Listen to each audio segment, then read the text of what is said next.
Hello, good people. My name is Martin Moturi Muriel. I'm an instrumentation and control engineer.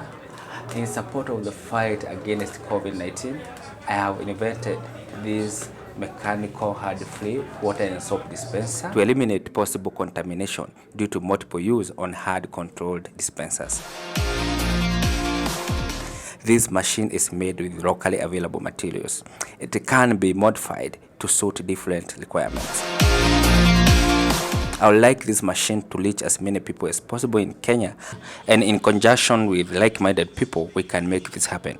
My design is free to use, and I'm much willing to guide those who would like to make it. Together we shall win. Stay safe.